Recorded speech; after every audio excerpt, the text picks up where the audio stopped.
For it is by grace you are saved through faith, not of yourselves, but it is a gift of God. Ephesians 2:8. Welcome to Grace Bond Ministries.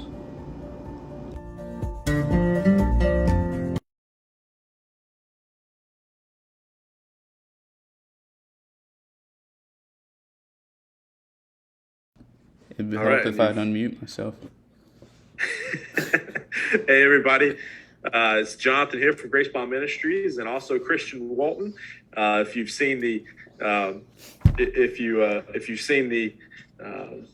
update or the big announcement I shared the other day, this is already that Christian is now a part of Grace Bond Ministries, and so him and I brought him on the other day. We were trying to record his testimony, and I was trying to record it, and we just had all kinds of technical difficulties. The audio was bad, the video was lagging. Christian did do some really cool dances though, and those lags. So we'll keep those secret. So if you've seen it, you just see some really cool dance moves, but this is it. So we want to re-record it. I mean, we don't want to take away anything from, his testimony and what the Lord has done, because, you never know when a testimony could reach somebody, and I hate for, technical issues to hinder that. So Christian's going to walk back through his testimony, and if you're listening to this on the podcast, you don't even know what we're talking about the last one, because I'm going to delete it. So, So Christian, he's going to share his testimony. I'm going to ask a few questions kind of as we go to kind of poke the bear a little bit. And like I was telling Christian, I was so stressed out about those technical difficulties that I hardly even heard the testimony. So, so I'm excited to be able to hear that this time. So, Christian, you go ahead and start us off. And just like last time, I like starting from, I think it's interesting to hear about people's lives, when they were, even as little kids growing up and how you grew up in a Christian home and that sort of thing. So you go ahead and take the floor. Yeah, like you were saying last time, I grew up in a Christian household, so we had pretty similar upbringings. Even from the womb, I was in church. Every time the doors were open, we were in church, and so I knew everything that they had taught us in Sunday school, and it was a common occurrence. As a little kid, my dad would always say I was almost like the devil child. I was 110% boy. If you didn't hear me, I was probably doing something I shouldn't. There's other stories that I can share later on about that, but that was the type of child I was. And I got saved at a young age, but before I was saved, I was that trouble child. I would throw tantrums. If you've ever seen a kid getting dragged down the hallway by his parents to go to school, that was me. I would throw a tantrum. My mom would eventually leave with me with the poor teacher. The teacher would just let me sit there for about 10 to 15 minutes, then I'm good, go about my day. I don't know why I was like that, but that's just how I was. And I guess the devil was working on me at that moment. And so around 6 years old is when I got saved. I don't remember the exact day, the exact moment, but I do remember it was in my aunt's Sunday school class, and we were all, luckily a lot of my extended family was in the same church, and I was just in her Sunday school class. I had always been an independent child, and so felt the call of God, and I was like, all right, I'm going to go over to this chair in the side of the room, and I'm going to pray to ask Jesus into my heart, and then I'm going to go back to my seat.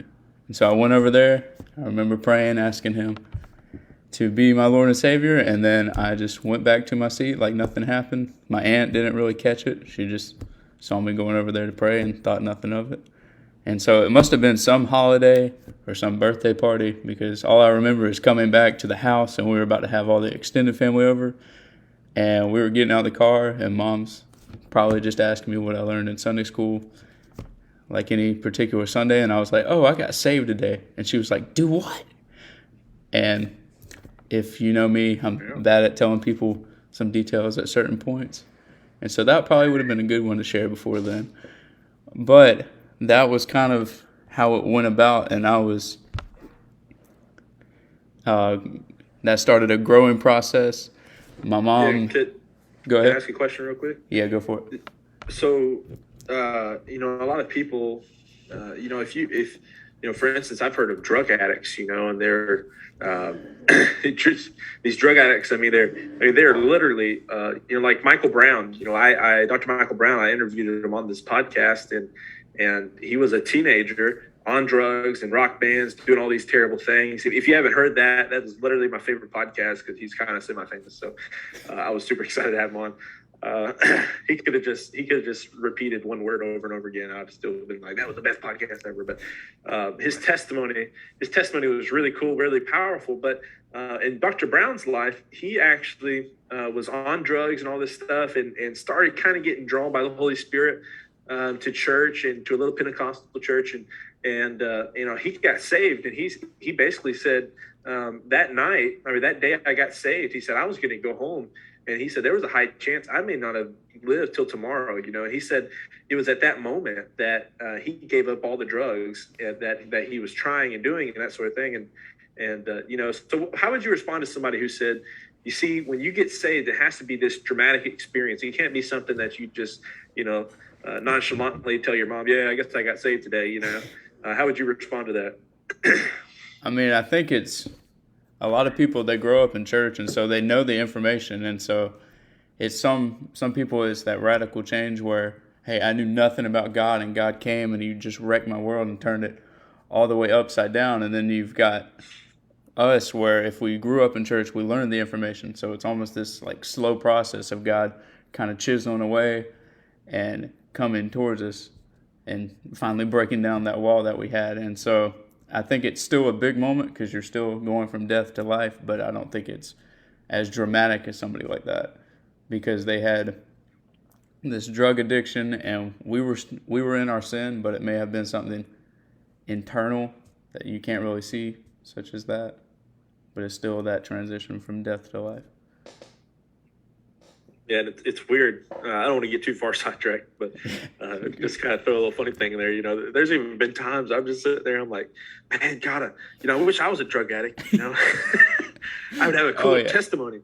But Tim Hawkins, of course, that's really not what I want. But I know all the negative effects, so don't be blasting me on the internet or whatever, and canceling me or whatever. But it's a joke. I know the effects of drug addiction, but I think Christians get my point though. Sometimes I wish I had one of those dramatic testimonies, but I think we'll get into it a little bit later. But I think there's something powerful in somebody who gets saved. It's not gets saved young, so maybe it's not as dramatic at the moment. But I think our lives are dramatically different though. So you go ahead and we'll touch back on that here in a little bit. Yeah, and so once I got saved, my sister got saved around the same time, and so we both got baptized around the same time. I was this kid who had a lot of fears and very nervous. I still am today on certain things, and so the funny joke is my dad ended up baptizing me because he went down in the pool with the pastor with me, and I was just so nervous. And then my dad actually had to dunk me under, and then after that I was like, let's do it again. So it's one of those things that happens, and then I'm like, oh, okay, it's not as scary as I thought it would be. And so from that point on, I was learning different verses from at-home Bible studies, and then my children's director, her name was Miss Lynn. She ended up being my first grade teacher also, which was pretty cool, and she would help us grow. We had different memory verses, and that fact, I don't know if I was memorizing them to memorize scripture or to get candy for memorizing them, but that was part of it. Mom says my memory can be bad, but Mom says I was doing Bible studies at lunch in elementary school with other kids. I don't remember that, but apparently it happened. And so that was cool. And then even in the children's church, we had these carpet squares that had the books of the Bible on them for the New Testament. And so every Sunday morning we'd go in there and we'd have to put the books of the Bible in order of the New Testament. We didn't venture to try the Old Testament, probably because that would be way too hard for us. And so I guess fast forward into middle school, it's a time of just finding your identity, especially for a lot of us, finding where you fit in that niche. And so I was that band kid, even through high school, but in middle school, that was where I found my niche. I had friends that I had in elementary school. Some of them were still friends, good friends. And throughout middle school, I was involved in the FCA group that we had. And they would throw me up on teaching even before I felt ready. They were like, "You can teach," and I'm like, "Yeah." And then the closer it got, the more I didn't want to do it. But that was the alphabet. yeah, right. I was like, "Let me teach y'all the books of the Bible in order." No, but they helped me with that because that was some of my first lessons. I didn't really know much at that point. My first lesson, I was so nervous, and when I'm nervous, I talk fast. And I think the lesson was, I don't even know if it was 5 minutes. It was less than 5 minutes, I think. And so everybody was kind of like, is he done? And the coach was like, let's do an illustration. And so he kind of helped me out there. But that was a little bit of transition of teaching that would affect, I think, later on, and kind of confirmation of the calling that I would have later on. But 8th grade, I think, was a very trying year for me. I went into 8th grade. A lot of the same classes, people I had in my classes, I didn't anymore. And so I guess I just felt alone because at that point I started having suicidal thoughts. I don't know exactly where they came from. Maybe it was that most of my friends were in other classes, and so I wouldn't get to see them. I didn't really have anybody in my classes at that point, any of my friends. We only had each other in band, and you can't really talk in band with an instrument in your mouth. So at that point, suicidal thoughts were coming. I would talk, finally opened up to my parents, I opened up to my youth pastor about it, and I'm like, I just need help. And they were like, well, you just need to especially be in the Word daily, and you need to just tell somebody when you're having them. And I'm like, okay. And so every day I was going through, I could tell the times I was in the Word and tell the times I wasn't. The days I was in the Word, it was a lot easier to avoid any of those thoughts. Those thoughts wouldn't pop up. And then if I wasn't in the Word, it was a constant attack.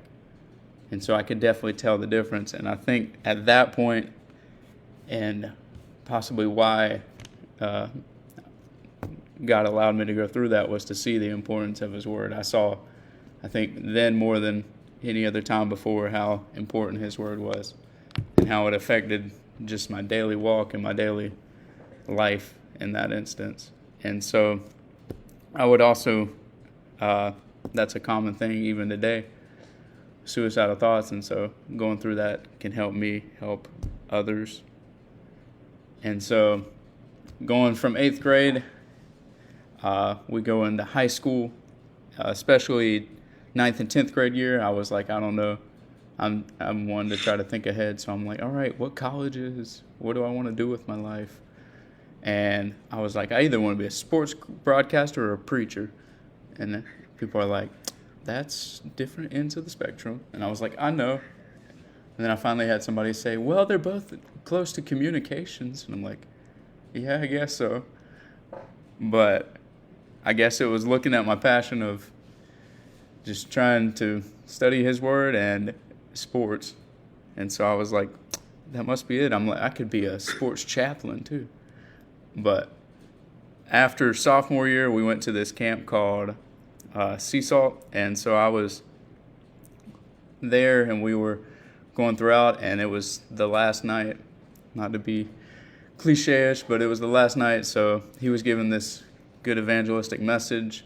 And at that point, I'm like, all right, he's preaching the evangelistic message, and he's like, if you want to be saved, raise your hand. And he's asking for all these volunteers. And I'm sitting here like, all right, I'm already saved. What can I do for these people? What can I do right now? So I'm like, okay, I can just pray for him. And as he's preaching, as he's sharing the gospel, I'm like, that's what I want to do with my life. That's what I feel called to do, is to spread the gospel at that point. And me thinking, I'm like, all right, I want to be able to influence the adults and also influence the youth. So at that point, I'm like, all right, I think I feel called to be a lead pastor. And so that, at that point, I think that is where I received my calling. And it ended up, my brother had his calling for youth ministry the same night. And so we both had that point of calling. And so, let me get my thoughts together. I had to ask my brother, my brother's he's doing pretty well, but he's a manager at a fast food place. He's high up. He's like assistant manager, I think. But I don't know what he was doing the night I got called. Yeah. I had to ask him. At that point, my parents were helping with the youth, and so we were involved in it a lot, which helped out. Yeah. And so we were all just pretty much at the same camp at the same time. It was kind of cool how that worked out. And I'm usually that nervous guy, so I was like, not really sharing. Cody's like, I kind of feel called. And I was like, bro, I felt called too. And so, of course, he was going to share it first because I'm like this kid. I'm like, do I share this? Do I not? So. You go first. Let me see how it goes, and I'll come after you. Exactly. That's how you don't get in trouble as bad on certain things, right? Yeah. Yeah, I'm usually not it's better to ask for forgiveness than permission guy. It's usually not me. I've learned to control my tongue over the years on certain things. But, so at that point, I had my calling, and I'm like, all right, so this kind of narrows down my choices of colleges. Because being a Georgia fan, I'm like, I want to go to UGA. This would be great. And once I got that calling, I'm like, well, UGA is not an option. Because sadly, they don't have a theological studies degree or a Bible degree at UGA. So at that point, I was looking at different colleges. I visited.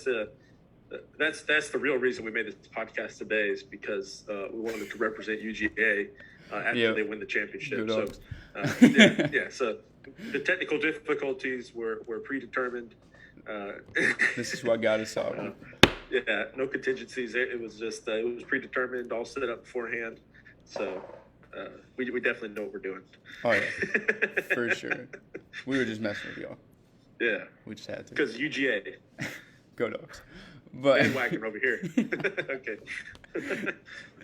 So I was going around visiting colleges. I visited Point University. I visited Truett McConnell. I visited Liberty, and I think a couple of summers later, one summer we ended up at Toccoa Falls. One summer we ended up at Charleston Southern. So inadvertently, I visited those two. But Bruton Parker was honestly, when I started, not on the radar, because my parents had been in youth ministry early on before they had kids, and they had one guy go to Bruton Parker, and it was when they were going in this liberal phase. And so Bruton Parker was not really on my radar because they were like, you don't want to go there. They went liberal. But luckily, one of our interim pastors at the church we were at First Baptist Poor, was like, they came in, they cleared house, like, it's a good school now. And we were like, oh, well, maybe we should check it out. So after visiting all those other colleges, I went and visited Bruton Parker, and I remember meeting Dr. Lilford. Thought that was really cool. Lydia Clements ended up being at the same preview day that I was, which was cool, even though I didn't know her at the time. Yeah, it's the craziest thing. Y'all young bloods, man. Yeah. Then she graduated before me, but, she's smart. So this is true. She graduated with me. So. The Greek queen. So, but I ended up meeting Dr. Puckett, and I think one of the things that won me over, he kind of did the same thing we're doing now. He's like, all right, what's your testimony? And he's like, all right, when did you have your calling? And why do you want here? And then we were starting to leave, and he was telling us goodbye, and he's like, grace and peace, brother. And I was like, did that man just quote Paul?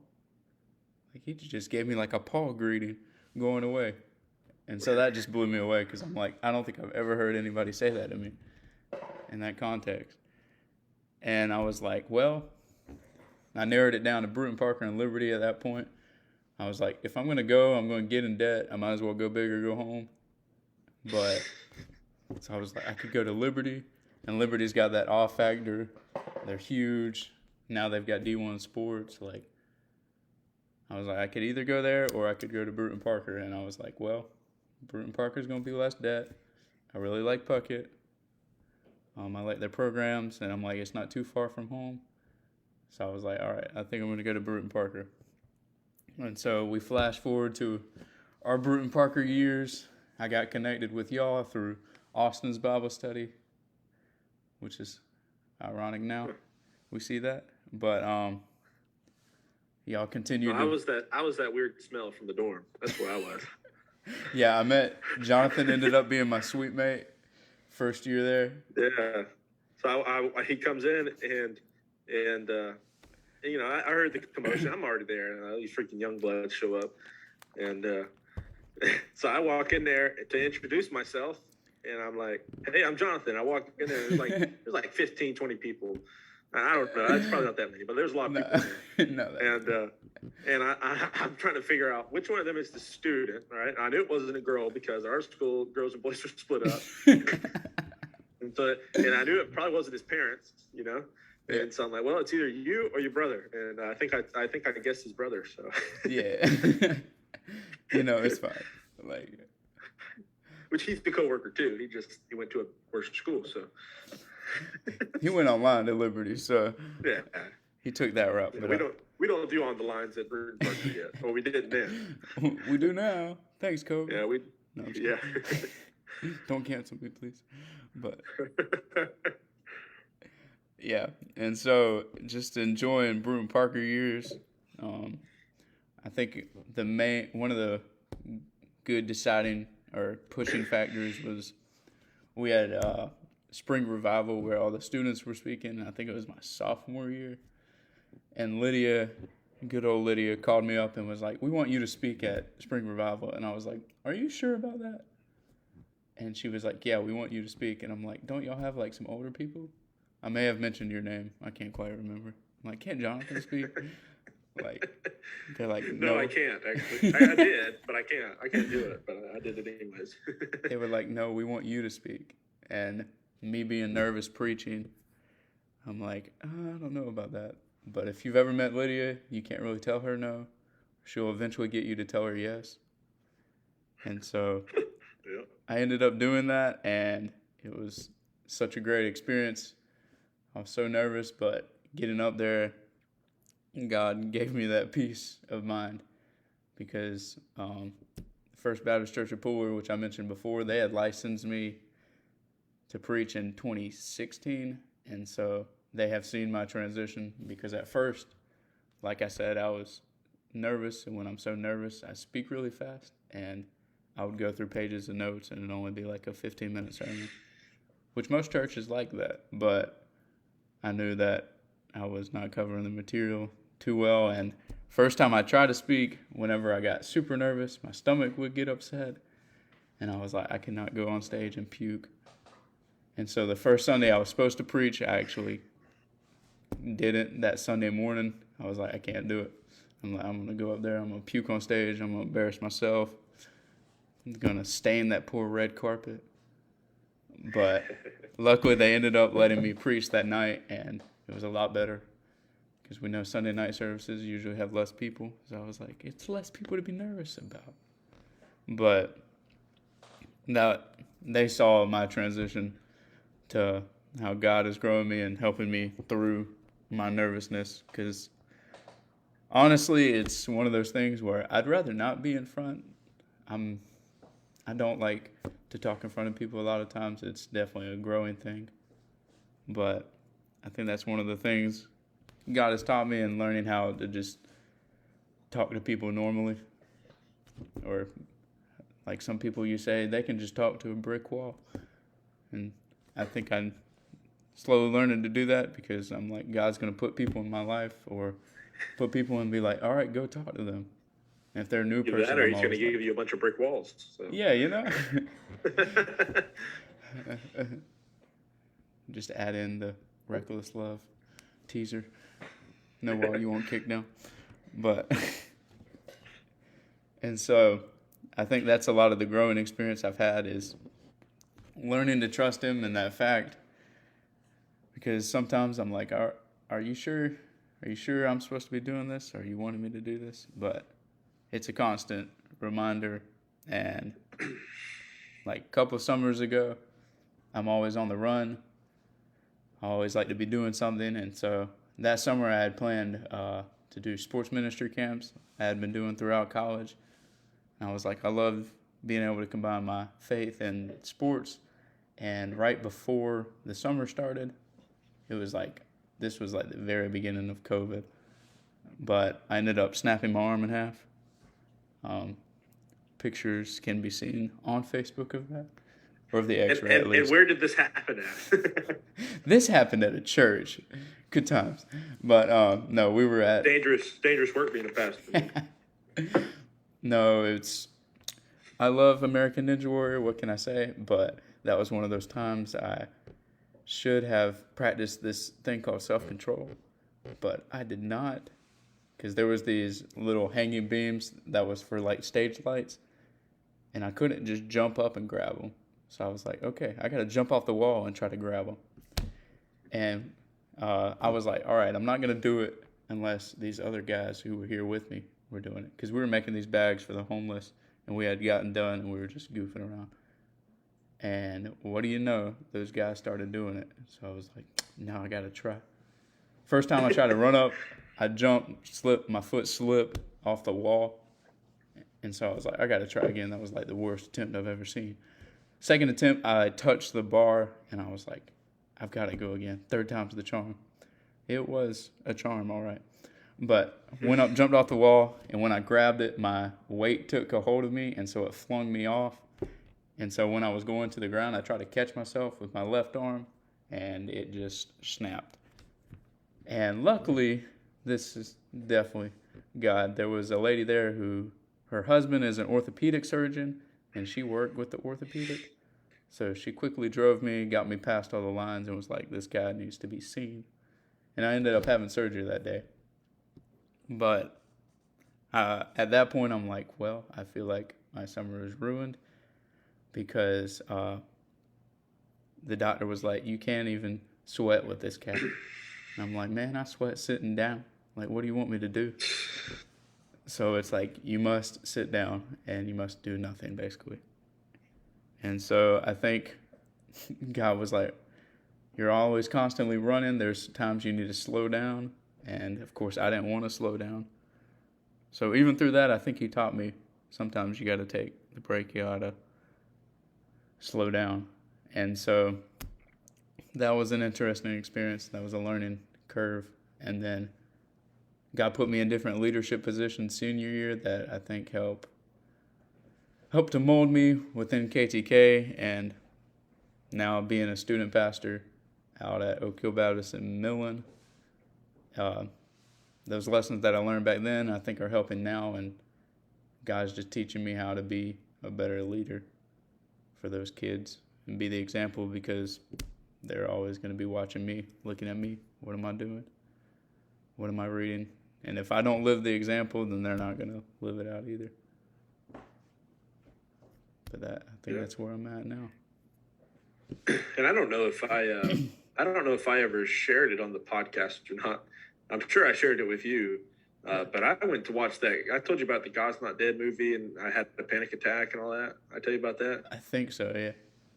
Well, I had, for those of you I haven't told or you haven't heard before, I went to go watch, and I tell this story not just to talk about how serious I take ministry, but when somebody says they take ministry seriously, I think they take it with the same kind of zeal that I'm about to mention. But I went and watched the third one, and this is where, spoiler alert, this is where the pastor's friend dies, and it's because an accident. It's because an accident of one of the college kids, because the church was on a college campus, and the college kid accidentally, he got mad, threw a rock in there or something like that, and basically caught the building on fire, and it blew up or something like that, and the pastor's friend died. And long story short, what ends up happening is you can see that the pastor is struggling. His brother shows up and is struggling with his brother, and a bunch of other things start happening to where he gets basically overwhelmed. And after he gets overwhelmed, though, and how he treats people, it affects many people. right? So like even to this one boy, I can't remember. It's been a while since I've seen the movie. I can't remember what exactly he did to the boy. He grabbed him or he hit him or something like that. Now he was college age or whatever, but so that makes it okay. But but he had hit the boy. I think he hit him or came at him, was going to attack him or something like that. He was angry, but it didn't just affect that one boy. It affected the whole college. It affected the board. I mean, it affected what they thought about the church. It affected his girlfriend who was going there. It affected the young men he was mentoring to teach and lead. I mean, it affected all these people. And so I'm already watching this movie. I'm breathing heavy. I'm like, whoa, I mean, look at all these people being affected by this one man's decisions, and just the bad time of his life. And so I get out to my car and I watch the movie with Allie, and Allie can attest too. But I get out to my car and man, I full on panic. If you've had a panic attack before, you know exactly what I'm talking about. But I had a full on panic attack. I mean, I was breathing heavy. Man, I couldn't sit still. I mean, I was flipping out. I was like, I can't do this. I can't live a life and be a minister with all these people watching me, And Griffin was the first person in my life who I seen literally mock me, and like in a good way. Like he literally would repeat the things I said and do the things that I did, And so I really was thinking about that. And like my dad told me, we all know as ministers that none of us are really really ready or able or anything like that. But I'm glad God brought me to that point to where I know that my ministry, and I think every true minister of the gospel, including Christian, knows that our ministry is so important that the decisions we make, that when we're in a bad mood, like we could have the worst day in the world, but this world doesn't care. Our church members, they're not going to, a lot of them aren't going to care or even know, and so especially the youth are not going to know. They're not, if I yell at my youth on Wednesday because I just worked, for 14 hours straight or something, they don't care. All they know is what I said to them at that moment, and so we all take it very seriously. You want to comment on that? I had at least one more question for you. Yeah. I was curious because, when I grew up, I mean, you grew up in a Christian home, and I'm sure your parents are probably pretty active in church, but, it was, I was wondering, comparatively to you, somebody who like just grew up in a Christian home where your parents, weren't when your dad wasn't a pastor, because, in the home I grew up in, my dad was a pastor. And so, it was almost like it was inevitable that I was going to get saved and become a Christian. It was almost inevitable that I was going to become a pastor. People basically were prophesying, so to speak, about the saying that, and I didn't think they were like speaking on God's behalf. It's just, this is what I think in my spirit that Jonathan, you're going to be a pastor one day. So I heard that my entire life, so. I think it was a little bit different journey, but I wanted to know a little bit more, maybe about like what was it like, comparatively to that? Because I know a lot of pastors' kids. What do you think the difference was like in your home versus what do you think it was like in my home being a pastor's kid? I don't know how much different it was, I guess. I mean, they were always involved in some form of leadership, and like they would get on with the youth ministry and stuff like that, and we were looked at as the kids that knew the Bible, and I think one kid called me a Bible encyclopedia. I'm like, don't call me that. That's what I was interested about, is what the other kids thought about you. And yeah, I was always looked at as that kid, and like if nobody was going to pray, they're like, all right, Christian, pray.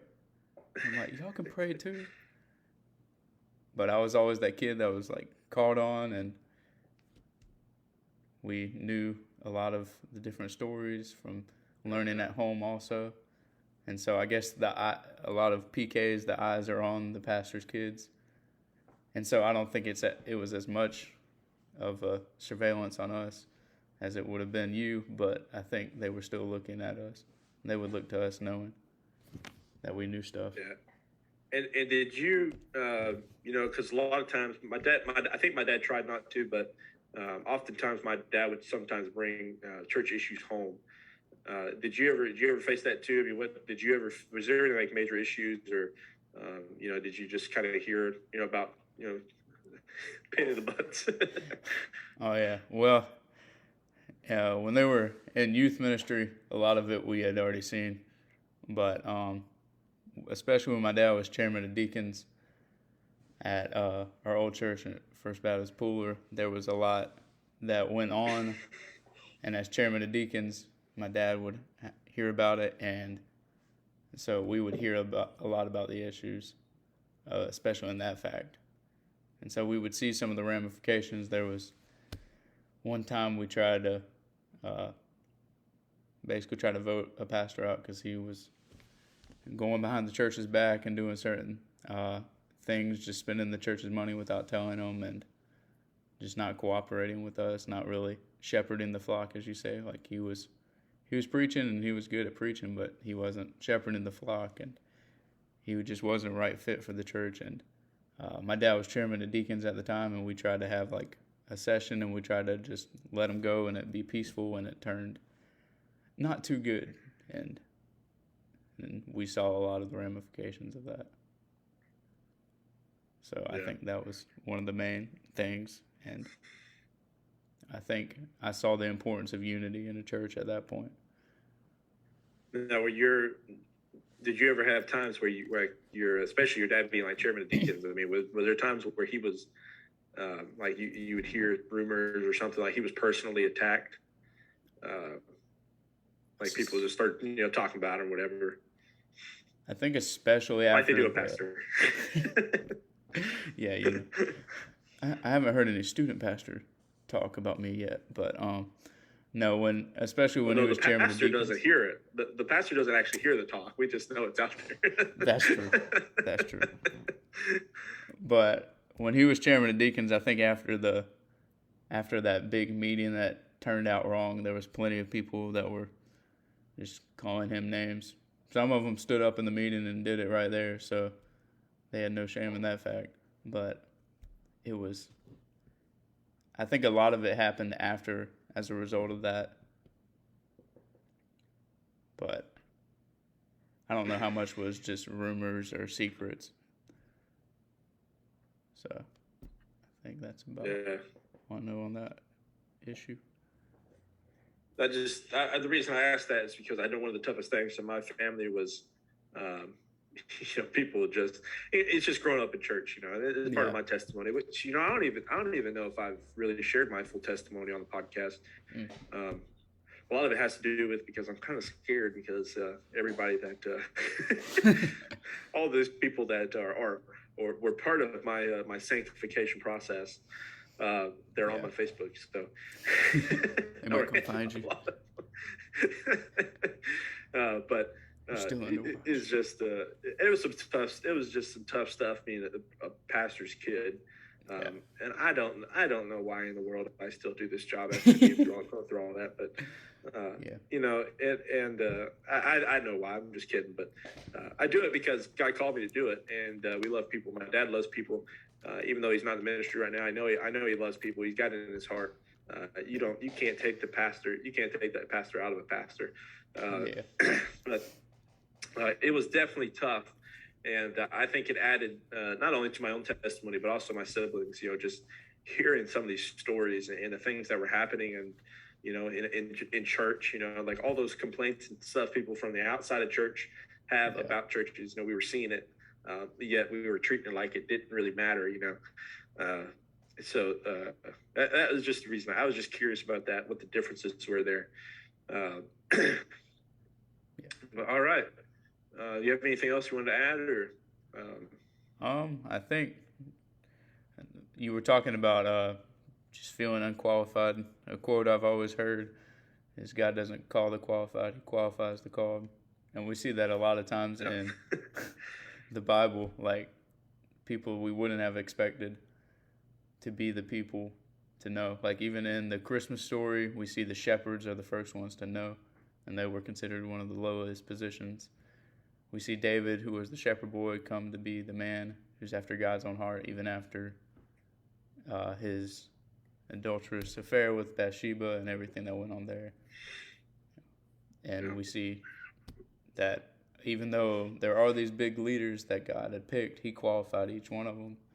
And they made mistakes, and yet God was able there was there to redeem them, even after those mistakes. Yeah, I just remember when he showed me, when God showed me, I was thinking about Billy Graham. I watched this documentary on Billy Graham, and then I'm sitting there and I'm like, man, what a guy. And and then I'm sitting there and God says, not that that's what I called you to do. He said, but that guy, Billy Graham, was just another man. Yeah. And he was just another man, followed God's calling, and he took righteousness and holiness seriously. He took evangelism seriously. And that's just what ended up happening, and basically he just told me, he said, Jonathan, your calling is not any greater or any less. It's just different. I've called you to this place or to that place or wherever it is. Billy Graham was called to this, Yeah. And, if you listen to Billy Graham, he was a great speaker, but nothing that would really make him stand out except for a speaker who speaks the gospel, Yeah. That's the only thing that made him stand out from the others. It's so. At the end of this, there's a couple of people I think, I don't know about you, Christian, but when I'm doing evangelism and sharing my testimony or whatever, I'll share my testimony because God's done some cool things. From the moment I was saved to the end, He's done some cool things, and I can talk about what God's done in my life. But oftentimes when I'm sharing the gospel with somebody going through, maybe it is somebody in drug addiction, I'm probably going to lean on Dr. Brown's testimony rather than my own.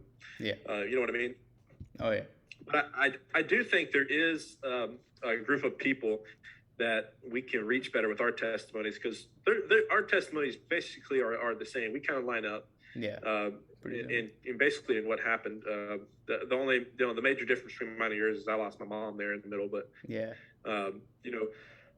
But I think we could actually reach the people out there who, for one, have been saved their whole lives, or for kids. We can reach kids and say, listen, it doesn't matter how young you are, you can get saved. Mm-hmm. And then also, we can also help a little better with kids going through that when they were saved young and taking their sanctification seriously, as they grow into an adult. And then I think also too, another group we can reach is, these people who, who have been in church their whole lives, or people who are just called into the ministry. I think we can reach them better. And then too, God, just because we've been in church for so long, we know so much of the basic Bible stories and that sort of thing, that we can really help in that area too.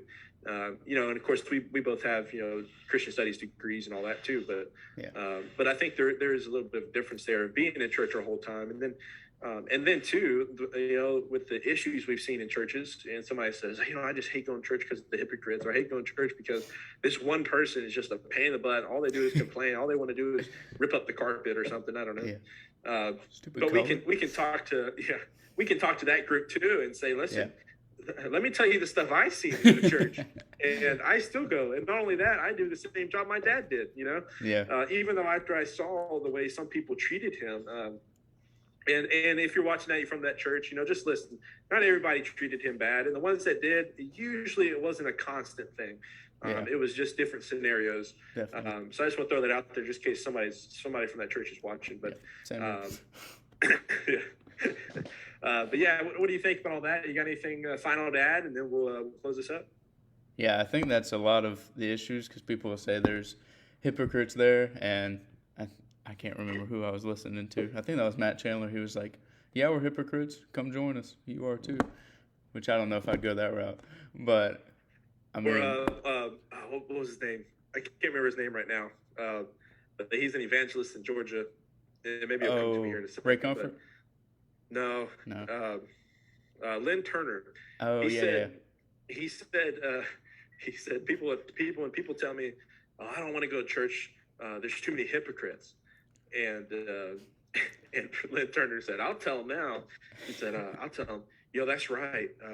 Man, we really need somebody like you that's not the hypocrite to come to our church to get rid of that problem. Yeah. And you can't avoid places where people aren't hypocrites. They're everywhere. And churches I think in the past have been seen to be these perfect places with perfect people, and in reality, we're broken just like everybody else. There's Jonathan and Christians everywhere. Like, what the heck? This ain't what I signed up for. Yo, like, but we're as broken as they are. We just found Christ and trying to give them the same source we have. So, amen. All right. Well, wow, that was a great podcast. I think. I mean, it was cool hearing Christian's testimony, and we just did something that I've been threatening to do for a long time, which is basically get on here with one of my friends and say, let's just talk, and just see what we record. That's basically what we've been doing for the last 15 minutes. But so, like I said, Christian's actually going to join me on the podcast. Our goal is to produce 2 podcasts a month, every 2 weeks on Sunday afternoon. Now we have found a way we can actually live stream with no technical difficulty. Well, we can live stream with no audio issues. Don't jinx us. So now we have a way to live stream. So hopefully we're going to still be able to live stream. And so what we're looking at on the next 2 podcasts, the first one, me and Christian are going to join the woke Christians. Woo! And we're going to talk about. That's a good quote. Amber Wingate, girl I used to know in high school. Yeah. She said, "You don't talking about church." She said, "You don't go for the people. You go to grow your relationship with God and worship Him." That's a good quote. Amen. There. But yeah, so the next podcast, Christian and I are going to try and tackle the song "Reckless Love." And we're going to talk about, is God's love reckless? Is he just bulldozing through life and mountains? And is he just doing all kinds of crazy stuff to get to us? What does that song mean? And then after we get done with the meaning of the song, let's talk about, okay, should we worship with that song in church? Could we just worship on our own, like in the car, and just not do it in a church setting? Or should we just never listen to that song at all? Change the words. And we're going to tackle some of those questions and just kind of break apart the song a little bit and give our own thoughts. And I think both of us kind of struggle with it a little bit, but I think we're both pretty much set. I'm set right there on the line, so but you'll hear more about that. We're set in the gray middle. Yeah, basically with everything. But that's what we're going to talk about on the next podcast. So not this coming up Sunday, but the Sunday after that. We're gonna do another meeting and talk about reckless love, and then 2 weeks after that, we're going to meet with our friend and coworker for the gospel, Hunter Young, who is also a youth pastor in Georgia at Hickston Baptist Church, and we've all been friends for a long time. Yeah. And so Hunter's going to come on, and he's one of the guys that I've always known to have one of the strongest faiths. I don't think faith is my spiritual gift, but I definitely think it's Hunter's spiritual gift or one of Hunter's spiritual gifts. So, so he's going to come on. He's going to talk about faith and how faith has worked out in his life and some of the things he had to put faith in, and also just look at some biblical text and get some encouragement on how can you have faith? What does the Bible say about faith and that sort of thing. And so we're gonna tackle that with Christian. With Christian and Hunter. Yeah. So it's going to be a good time. And also, we're just looking for other topics and stuff. So if you have a topic or a question or whatever it may be, drop it below. Just let us know. You guys probably know how to get a hold of me and Christian, or you can email gracebondministries@gmail.com or whatever it may be, and we'll try to add that into our calendar if we can. And we don't know everything. We don't claim to know everything. We actually claim to know very little, but Amen. But we do have the ability to study and that sort of thing too. So just drop your questions. Send them to us. Whatever. It could be a question. Maybe there's a Bible passage you're like, I don't know about this, or if it's a slavery issue or something in the Bible. I'll just give you the question you should be asking. Why don't I? But anyways, that's I'm excited about this. Working together with Christian, I think we can produce some great material that will honor the Lord and get some conversations going and just be a safe environment for questions and concerns and comments and just a place of encouragement. I'm very excited about what's going to happen. Praying the Lord blesses it and works through us. But anyways, that's it for this podcast. Thank you so much for tuning in. If this is your second time tuning in, thank you for tuning in twice. I tried to listen to the last one. I heard that audio stuff. I'm like, oh my gosh, I couldn't even listen to it. So yeah. It's all right. it's already hard is enough gone listening now. to myself. But yeah. So, all right. So we will see you all on the next one. Oh, that's a good one. Amber suggested a discussion concerning holiness beliefs. Charismatics. Holiness belief concerning pants. Oh, women wearing pants. Yeah. I didn't know that was a holiness thing too, but that'd be an interesting discussion that a Christian could have for you. Maybe we should have a woman on the podcast for that. Yeah, that'd be good.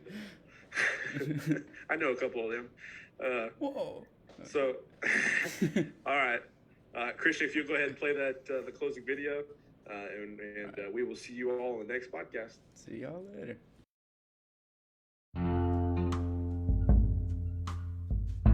Thank you so much for watching the Grace Bond Ministries podcast or listening to the podcast.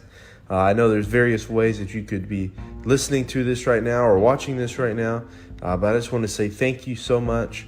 And if you would, wherever you're listening, if you're listening on YouTube, subscribe to the YouTube channel. Podcast, please leave a 5-star review and write a little thing in there. If you're on Facebook, leave a comment. Let me know how this impacted you, or even any other questions or comments or concerns you may have. And also, if you have an idea or you have something you'd really want to talk more deeply about, you can always email me at gracebondministries@gmail.com. But thank you so much. Remember, for it is by grace you are saved through faith, and not of yourselves, for it is the gift of God. Thank you for listening to Grace Bond Ministries.